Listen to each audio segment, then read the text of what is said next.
Bienvenue sur Kaiser Automoto. Donc, aujourd'hui, je vais vous présenter un nouveau véhicule avec son propriétaire. Mais avant toute chose, je tenais à vous remercier de nombre de participants et nombre de personnes qui ont partagé la vidéo de la Golf 7R. Ça m'a fait vraiment plaisir et j'ai pu apercevoir par rapport à vos commentaires que ça vous a vraiment plu et que ce type de véhicule vous plaît énormément. Notamment aussi, je tenais à remercier Bruno pour sa participation. Ça m'a fait vraiment plaisir et je te remercie beaucoup frérot pour ta voiture. Ça a fait vraiment plaisir aux passionnés et notamment aux abonnés.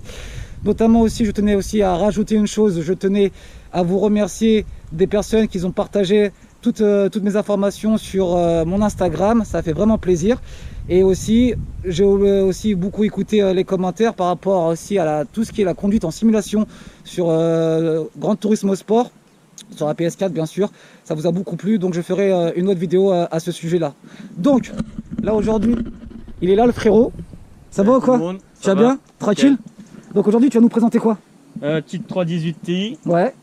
Donc 2002. 143 chevaux. 143 chevaux. Juste des petits trucs châssis quoi. D'accord. Tu peux nous décrire à peu près ce que tu as fait sur le véhicule? Faut pas trop de trucs mais j'ai pas fait. Donc les freins. D'accord. Les freins à l'avant on est passé sur les freins de la 330. D'accord, parce que pourquoi en fait du coup? Bah ça freinait pas quoi. Il n'y a pas beaucoup de mordants? Non il n'y a pas de mordant et puis une fois je suis allé jusqu'aux plaquettes tu vois sur circuit. Ouais. Donc, ah tu fais du circuit aussi? Métal. Ouais. Ah ouais. Dans quel coin sans indiscrétion? Bah, la Ferté-Gaucher. La Ferté-Gaucher? Bah ouais on est dans le 77 là ici pour... Ouais. S'ils savent pas. Et... ouais, ça freine pas d'origine, donc du coup on est passé sur les freins de la 330. D'accord. 325 mm. Et là tu sens vraiment la différence sur le mordant? Ouais, grosse différence. Ouais. Et puis sur les plaquettes aussi, les plaquettes Ferrodo DS Perf quoi. D'accord. Et là ça fait une grosse différence. Là je vois en plus c'est vrai que c'est vraiment énorme. En plus c'est quoi? Ouais. C'est du Ferrodo les disques, c'est ça? Ou du Brembo? Brembo les disques. D'accord. Et plaquettes Ferrodo DS Perf. D'accord. Et, les plaquettes ça joue beaucoup en vrai. D'accord. Il y a une modification à faire quand tu fais le montage des disques, tout ça? Bah support d'étrier. Ouais, parce que pour les personnes qui désiraient, faire cette modification là, il y a de la modification, enfin c'est ça? Ouais, mais en fait tous les trains BM E46 ils sont interchangeables. D'accord. Donc là ouais, il faut quand même changer les supports d'étrier, les caches poussières. Et puis, mais sinon c'est plug and play quoi, il suffit d'avoir toutes les bonnes pièces. Et au niveau des disques à l'arrière, ça reste toujours les mêmes, hein, c'est ça, il n'y a pas de différence hein? Disques à l'arrière c'est ceux de la 325 Ti. D'accord, ah d'accord, ok. J'ai remarqué que ton véhicule il est assez bas, tu l'as rabaissé, ouais. Non? Ouais, donc là c'est les... Je sais pas si on va voir, peut-être on verra mieux de l'autre côté, mais amortisseur Bilstein B8, ouais. Et puis ressort E-Bac. D'accord. Voilà.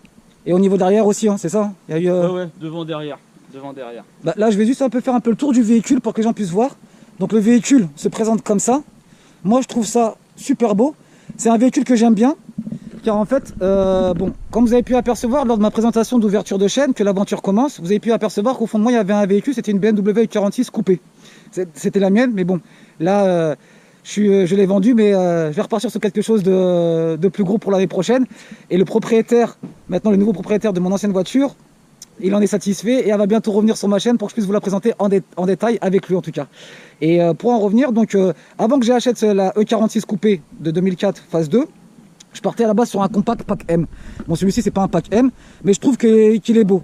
Moi j'aime bien ce style de véhicule. Certains sont pas très fans. Il y en a, ils ont dit ouais, que certains, cette voiture-là dans le domaine de BM, c'est considéré comme une bâtarde. Ouais. Mais moi j'aime bien parce qu'à savoir que déjà la E46 compact, à la base, bah, quand on regarde, il y avait déjà la E36 compact, hein, ouais. Pour information. Et donc là, le véhicule se présente comme ça. Bon, c'est un gris clair. C'est quoi le code couleur de la couleur de la voiture? Je sais pas, ça. Je sais pas. C'est gris titane, je crois qu'ils appellent ça. Ah ouais. En plus, elle a les vitres teintées. Oh. Voilà. Qu'est-ce qu'on voit là? On voit quoi là? Non, alors, dis-moi tout. Franchement, non, c'est juste un embout. Le mec, ouais. Je l'ai acheté d'origine comme ça. D'accord. D'origine, elle était comme ça. Ok. J'ai rien fait sur juste le moteur, j'ai mis l'admission, enfin filtre Air Sport. Ouais. Mais j'ai rien touché niveau puissance. D'accord. Voilà. Moi, je trouve franchement, elle est super propre. Et elle a quel âge la voiture? 2002. 2002. Là, ça va faire bientôt 20 ans, quoi. Hein, franchement. Et au niveau de tarification sur le véhicule, on est sur une base de combien à peu près? Alors là. D'origine, elle avait 160 000 km là, ouais. Je l'ai acheté 3 000 €. 3 000 €. Voilà. Après, elle a combien de kilomètres là? Là, elle a 185 000. 185 000. Ouais. Voilà. Et 3 000 €. Et de toute façon, là, c'est ça la fourchette des prix normalement en occasion, c'est ça? Ouais, c'est ça. Mais je voulais pas partir sur une base chère ou quoi. Si je voulais la 325, je serais passé à 6 000 € le véhicule. Ouais, c'est abusé. Non, ouais, c'est vrai, c'est abusé. Donc voilà, moi c'est pour me faire la main. Ouais. Et ça c'est ma première voiture en fait aussi. Ah, c'est ta première voiture? Ouais, T'avais quoi? T'avais pas d'autres voitures auparavant? J'avais une voiture mais c'était celle du boulot, voiture de service quoi. Ouais. Donc après une fois que j'ai changé de boulot, bah je devais m'acheter une voiture. Ouais. Et voilà, je suis parti sur ça. Et tu payes combien sans discrétion en assurance pour ça? Moi je paye rien là, je paye 40 € tiers étendu. Et tu conseillerais ça pour les jeunes conducteurs? Ah ouais. Ça c'est 9 chevaux fiscaux. 9 chevaux fiscaux? Ouais. Ah ouais, quand même, peut-être ça va être dur. Hein. En fait, 9 chevaux fiscaux, je pense c'est la limite pour les jeunes conducteurs. Ah ouais? Je pense qu'ils peuvent tester, ouais. Ah ouais? Mais au-dessus, c'est sûr qu'ils peuvent pas, mais 9 chevaux fiscaux, ça peut passer. Ah ouais, faudra voir, hein, je pense. Bon, elle a pas le turbo, c'est un Atmo, mais bon, après, elle fait combien de chevaux de base? 143. 143, 9 chevaux fiscaux. Ça se tente. Faudrait voir. Pour les jeunes permis, faudrait voir. Moi, personnellement, en tant que jeune permis, admettons si j'aurais été jeune permis, j'avoue, je testerais. Et puis après, on va pas se mentir, bon, c'est propulsion, t'es jeune permis, si t'es pas à l'abri de faire un tête à queue. Faut faire gaffe Elle est un peu joueuse, elle est joueuse. Elle était joueuse. Ouais. À l'origine, elle était montée en pneu 205 en largeur. Ouais. Et là, je suis passé en 17 et du coup, en largeur, bah, je suis passé en. Elle est un peu plus posée sur le sol, ouais. Ouais, aussi, les modifs des suspects, ça compte beaucoup. Ouais. Mais là, c'est grave progressif. Quand elle se met en dérive, elle se met pas d'un coup et tout. D'accord, ouais. Là, c'est progressif. Bon, elle est joueuse, mais elle est pas traître. Elle est pas traître, exactement, c'est le bon mot. Moi, par contre, je me suis fait des frayeurs avec ma E46. Comprendra celles et ceux qui me connaissent et qui ont vu mon histoire il y a un an, et ils comprendront. Et après, bon, c'est pas de ma faute, hein. Mais bon, ça, c'est l'histoire ancienne. On va pas s'étendre sur le sujet. Non. Et c'est vrai que pour les personnes qui n'ont pas l'habitude de conduire des propulsions, c'est vrai que quand ça part, parfois. Bon, après, il faut le chercher, hein. On va pas se mentir, il faut le chercher. C'est ça. Mais commencer, bah ouais. Avec une petite puissance, pour première propulsion, bah, je pense. Après, il y a quand même aussi la monte des pneus. Il faut mettre des bons pneus quand même. On va pas se mentir. Ah ouais. On va pas mettre du bas de gamme. Tu conseillerais quoi comme type de pneus sur les propulsions? Là, moi j'ai un train hiver et un train été. D'accord. Donc ouais, comme tu dis, il faut pas trop rigoler avec la propulsion. Des fois, là le train été c'est des V105, des Yokohama V105. C'est de la gamme tendre? C'est leur gamme sport quoi. D'accord, ok. On va dire eux, c'est ce qui concurrence leur Michelin Pilote Sport 4 là ou je sais pas quoi. Ouais. Et en gros c'est moins cher quoi, t'en as pour 30 € de moins le pneu quoi. D'accord. Au lieu d'avoir 100 € le pneu Michelin, là tu l'as pour 70 €, c'est du Yokohama c'est sûr quoi. Et j'ai une question au niveau des frais d'entretien du véhicule. On est à peu près à combien, à peu près, entre une vidange ou chose comme ça? Bon, comme ça pour ceux qui s'intéressent. Parce que ça tu fais toi-même quoi. Parce que j'ai beaucoup de personnes, bon, comme tu vois, ma chaîne, elle est dédiée donc sur la présentation, sur les tutos, sur les informations pour plein de choses. Ouais. Et j'ai beaucoup de personnes qui me posent des questions aussi, qui disent bon aussi tu peux nous dire à peu près combien ça vaut un entretien, comme ça on peut se projeter. Et sachant qu'au jour d'aujourd'hui, bon, avec la crise sanitaire, donc ça joue aussi pour le portefeuille de certains et certaines. Donc du coup, toi t'es à peu près en entretien par rapport à une vidange standard, chose comme ça, t'es à peu près dans une fourchette de combien pour ce type de véhicule? Moi je pense si tu achètes déjà les véhicules anciens, c'est que je pense que tu es prêt à faire quelques trucs toi-même. Pour les trucs de base, changer les plaquettes, les disques, la vidange, les filtres, tout ça tu fais toi-même quoi. D'accord. Après, moi. Mais ça va, c'est pas excessif, surtout sur la naissance. Non, ah ouais, le niveau de l'achat des pièces, il est pas cher aussi pour les BM.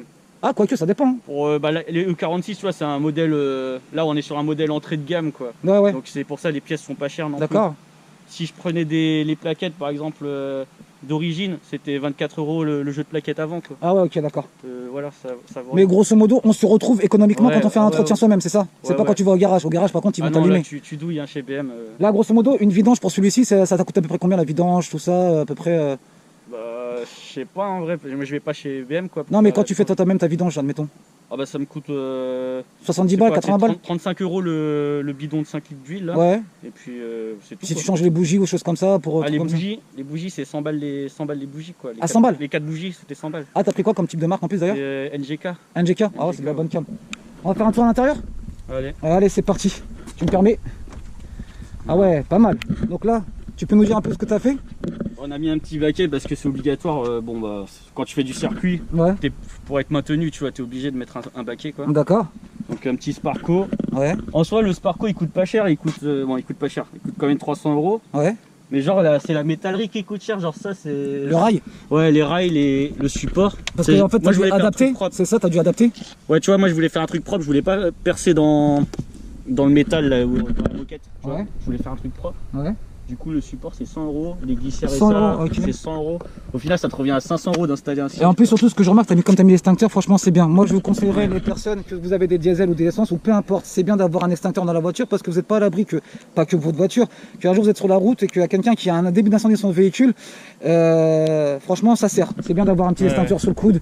Même quand tu as dit, quand tu fais du circuit, je sais pas, tu as peut-être une durite qui pète, tu vois, au moins, ça évite que, voilà. Tu me permets, je peux grimper? Vas-y, vas-y. Je sais pas s'il recule le siège. On va tenter. Alors. Ok, ouais, d'accord. Voilà. Ok. Ah ouais, là on est bien. Là, comme tu m'as dit, c'est un véhicule de quel âge? Il a quel âge le véhicule? 18 ans, 18 ans. 18 ans. Il est encore dans son jus. Franchement, il est encore dans son jus. Moi, j'aime bien. Bah, j'essaie de garder tout nickel. Hein. Bah, tu l'as gardé full stock quoi à l'intérieur? Ouais, mais dès qu'il y a un truc cassé, tu vois, le store là, de la console centrale. Ouais, ça c'est la maladie. Voilà. Ça c'est la maladie. Les et d'aérateur. Ouais. C'est la maladie, ça aussi. Moi, je me rappelle, donc pour information, pour la mienne, j'avais le problème d'accoudoir qui était complètement cramé par le soleil parce que le véhicule avait dormi dehors et l'ancien propriétaire, bon, il en prenait soin, mais on va dire ouais. Et du coup, l'accoudoir central avait complètement pris, ici ça avait complètement brûlé. Et du coup, je l'ai trouvé pas très cher à la casse, hein, heureusement. Mais tu regarderas, de toute façon, tu verras que sur certaines annonces sur le Bon Coin ou autres sites de vente en occasion, il y en a, ils se touchent sur les prix. Ah ouais, on va pas se mentir, il y en a qui se touchent sur les prix. Ouais. Donc le véhicule se présente comme ça. Donc là, vous avez un volant 3 branches. Bon, vous avez pas, t'as pas les multifonctions. Non. Mais tu... Je regardais pas les options. Moi, je voulais juste le truc le plus simple. Franchement, Ouais. je suis pas allé chercher un modèle Ouais. optionné, Pacem ou quoi. Je m'en foutais en vrai. Ok. Non, franchement, c'est sympa. Après, pour l'arrière, on a remarqué la tâche GoPro pour le circuit. Exactement. Ouais. Non, On franchement. a un pour les pédales là aussi. Ah ouais, pas mal, bien. Toi, tu dois, à mon avis, te faire plaisir. Hein. Ouais, de toute façon. Et t'as des projets pour la voiture là bientôt encore? Ouais, petit projet, j'ai fait quoi là? Suspension, frein, Ouais. la petite barre anti-rapprochement, là je vais faire le diff là. Ouais, le différentiel? Ouais. D'accord. Du coup on est allé le chercher la semaine dernière, il est encore dans mon coffre. D'accord. Ouais. Je sais pas si on va le voir bien là. Mais, donc voilà, là c'est un Torsen, hein. Il est en Torsen. D'accord. Il y avait pas. En fait là c'est un mec en Normandie, tapé LS Racing Diff, Ouais. vous allez le trouver. Ouais. Il fait que des différentiels et franchement il est réputé dans le milieu pour les BM. D'accord, ok. Donc il peut mettre des différentiels à glissement limité à disque ou en Ouais. Torsen. D'accord. Il fait tout. Ok. Et il prend, vous livrez chez lui, il vous le renvoie par la poste et tout, c'est nickel. Bon, bah, c'est super. Franchement. Et ça va, t'as pas payé cher quand Et même. les hein. prix, c'est pas que c'est pas cher, mais le prix reste imbattable. Genre là il est à 1200 monté et c'est pour le disque. Ouais. Si je voulais un différentiel à disque, ça serait 1400 monté. Ah, À d'accord. l'intérieur Ok. taré et tout quoi. D'accord. Donc, Bon, là, bon, ça commence à franchement- bien tomber. ouais. Juste avant qu'on parte à faire l'essai routier, tu nous la démarres, juste pour écouter un peu le bruit? Vas-y. Bon, je pense qu'il n'y a rien de particulier. Hein. Je pense qu'en roule ça sera mieux. Ok, bah, on va quand même écouter un peu le moteur quand même. Vas-y.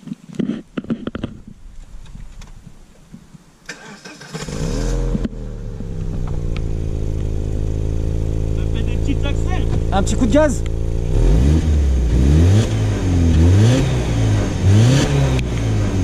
Ça va, c'est sympa. C'est sympa. Un petit bruit d'aspiration, ça c'est le filtre sport. Ah ouais, bah oui, bah on a entendu, ouais, carrément. Donc là, on va partir pour l'essai routier. On se retrouve tout de suite sur la route. Allez, à tout de suite. Re les amis, donc on se retrouve pour l'essai routier à l'intérieur du véhicule avec le frérot.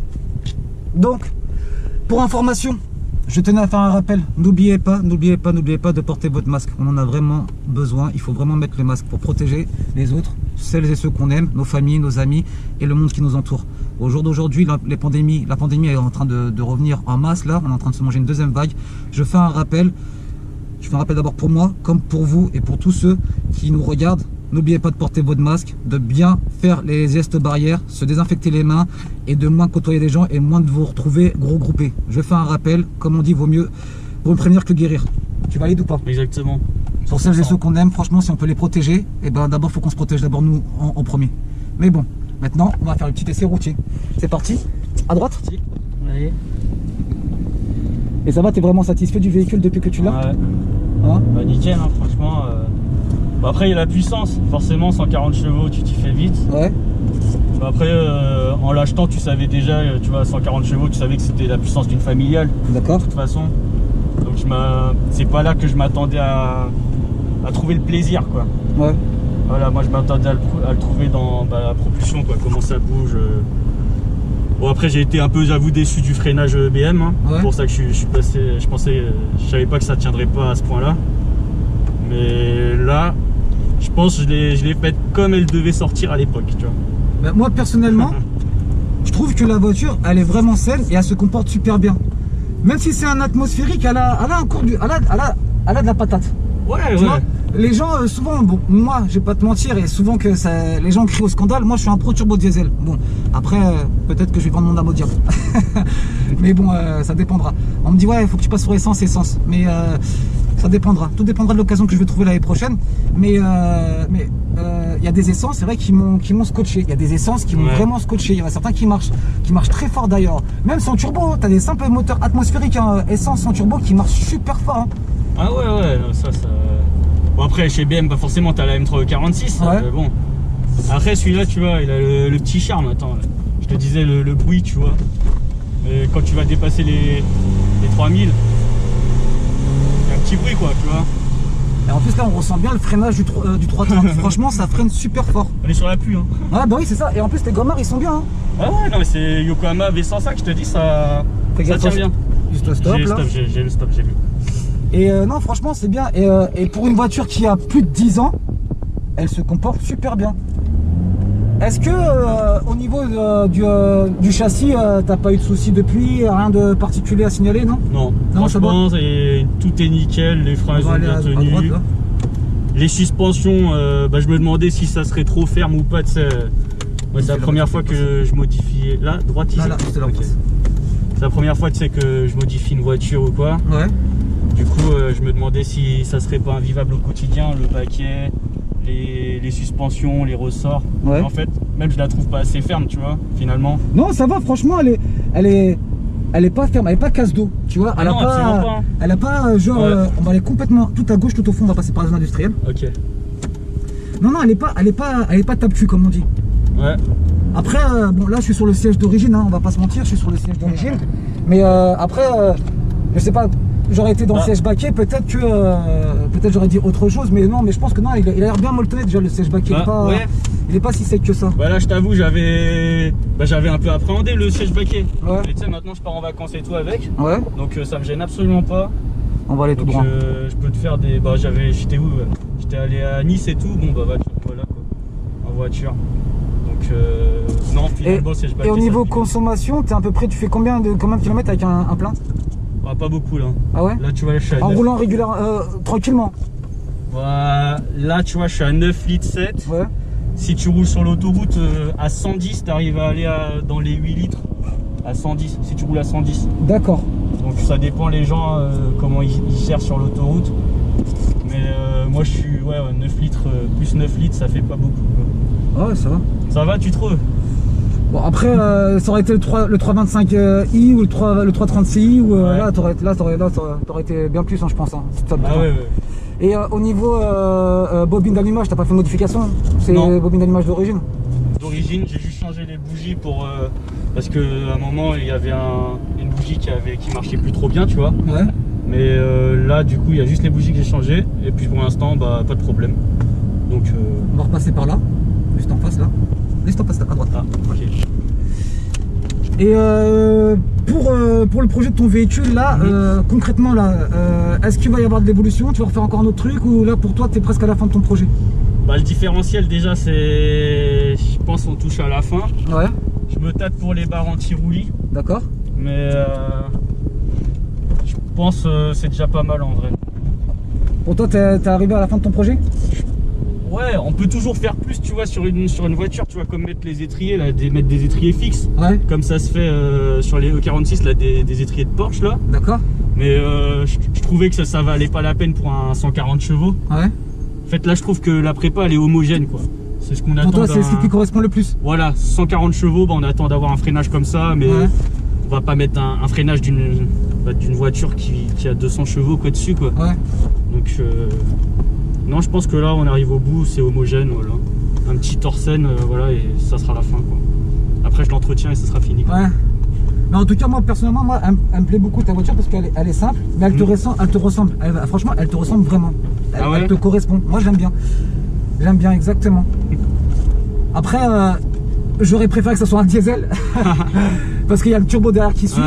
Mais après, j'avoue, un petit essence comme ça, je pense que c'est en plus, c'est amplement suffisant. Ça répond bien, ça marche bien. La voiture, elle est souple, elle est pas tape-cul. Non, c'est et même pour son âge, elle a un bon comportement routier. Bon, encore, ça va, on n'a pas fait les fous sur la route. Bien sûr, on n'est pas sur circuit. Faites attention sur route ouverte. On va aller tout droit. On va revenir sur le point de départ. Et après, donc voilà quoi. Pour en conclure, dis-moi, est-ce que tu as des réseaux sociaux ou Moi j'ai un petit Insta. Ouais, si tu veux donner bien sûr. Ou sinon, franchement, je crois le nom il est compliqué. Je crois qu'on le mettra. Bah, tu me l'enverras, je te le mettrai dans le descriptif de la vidéo en tout cas. Exactement. Moi pour ma part, vous pouvez me retrouver sur Instagram. Donc c'est Kaiser-auto-moto01. Et vous pouvez aussi me contacter à travers ma boîte email que vous retrouvez dans le descriptif, tout ça en dessous dans le descriptif de la vidéo. N'oubliez pas, pour information aussi, encore je le rappelle, de porter votre masque. On n'est pas encore à l'abri, c'est pas fini, la vague ne fait que d'arriver. Et notamment aussi, n'oubliez pas aussi de vous abonner, d'activer la cloche de notification, un maximum de pouces bleus. Et puis ben, je vous dis à très vite sur Kaiser Automoto. Et toi frérot, je te dis peut-être à bientôt si tu reviens encore avec un autre truc. On n'arrête pas de se croiser. Bah ouais. Bon bah, à très vite. Ciao ciao. Salut. Ciao ciao.